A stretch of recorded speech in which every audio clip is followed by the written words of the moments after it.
Tonton video ini sampai selesai agar Anda tidak gagal paham.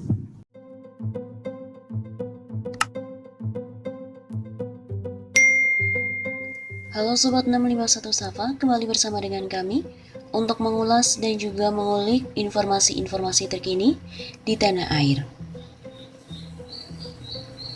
Berita pada kali ini datang dari pemindahan ibu kota Indonesia. Ibu kota Indonesia yang digadang-gadang akan dipindahkan disebut menjadi bukti kegagalan pemerintah.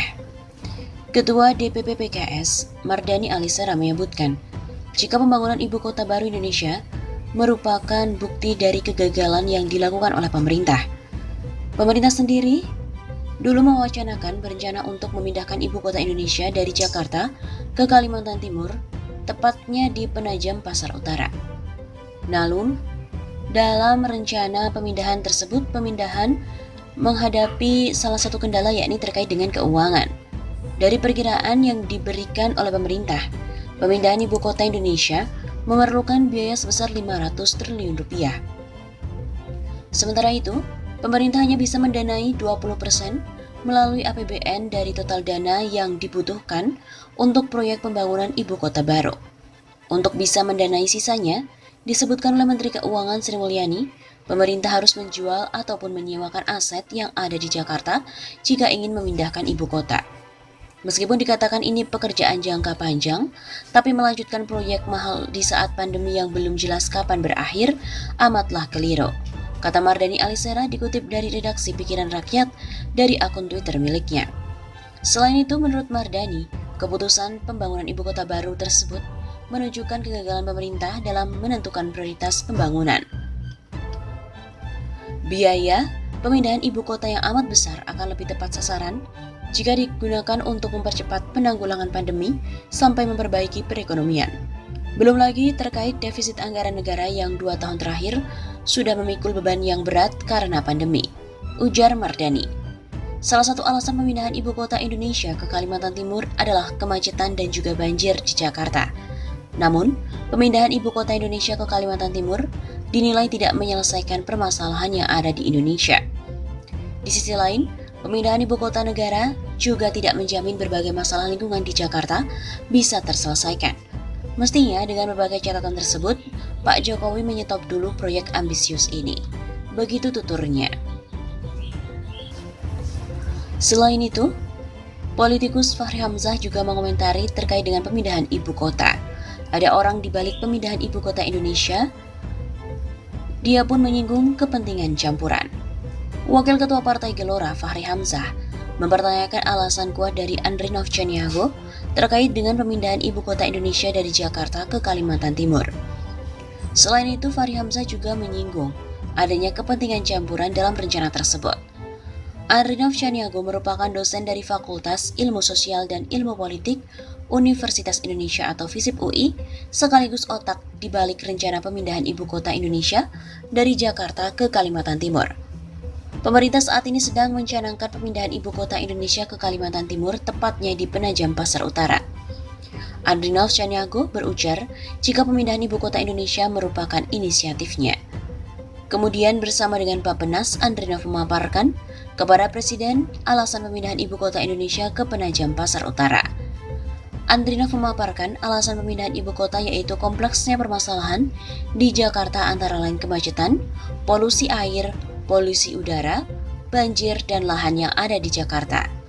Selain itu dikatakan lebih lanjut oleh Andrinov, Jokowi melihat adanya sumber energi yang masih banyak di luar Pulau Jawa dan juga ketimpangan penyebaran penduduk. Dilansir melalui pikiranrakyat.com dari akun Twitter milik Fachri Hamzah, ia mengungkapkan jika ada perbedaan kepentingan dalam memindahkan ibu kota Indonesia ke Penajam Pasar Utara. Saya sudah nonton argumen beliau, tercampur antara kepentingan ibu kota baru dan kepentingan penjarangan penduduk Pulau Jawa merupakan dua hal yang berbeda. Menurut Fachri, argumen yang diberikan Andrinov masih belum memiliki kekuatan untuk meyakinkan masyarakat terkait pemindahan ibu kota Indonesia. Jadi apa argumen yang kuat untuk pindah dari Jakarta, Kakak Budiman? Begitu tuturnya.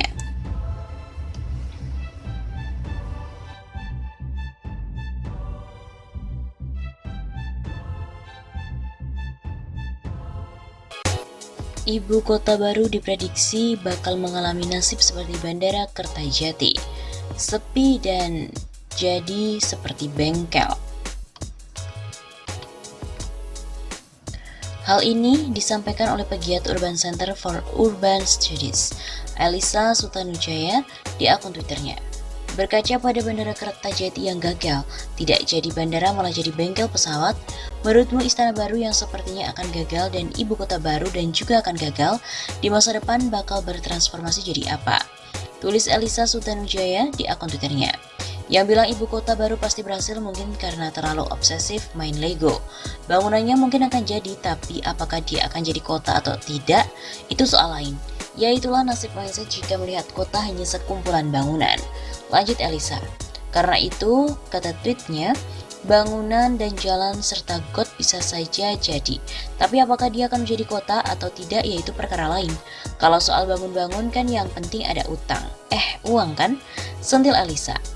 Habiskan duit utang triliunan tapi akhirnya gagal juga. Seperti kita tahu bahwa Bandara Internasional Kertajati di Majalengka, Jawa Barat akan difungsikan untuk menjadi Maintenance, Repair, Overhaul atau MRO atau merupakan perawatan pesawat. Kebijakan baru atas arahan Presiden Joko Widodo itu lantas menuai sorotan dari Komite Eksekutif Koalisi Aksi Menyamakan Indonesia, KAMI, yaitu Gede Suryana Yusuf.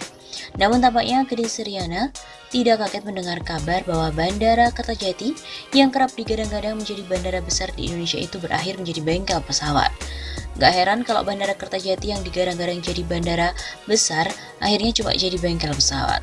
Kata Gede sebagaimana dikutip dari Pikiran Rakyat melalui Twitternya @suryana_gede pada Rabu 31 Maret. Dia juga menilai jika Bandara Kertajati terus mengalami kerugian operasional dan pemerintah tidak sanggup lagi membiayai, maka akan sangat mungkin nantinya bandara tersebut akan dijual ke swasta.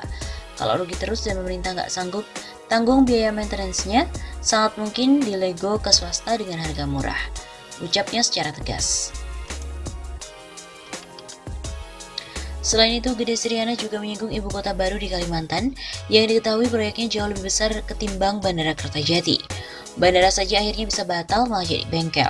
Apalagi rencana bangun ibu kota yang jauh lebih besar proyeknya. Ujar dia menambahkan.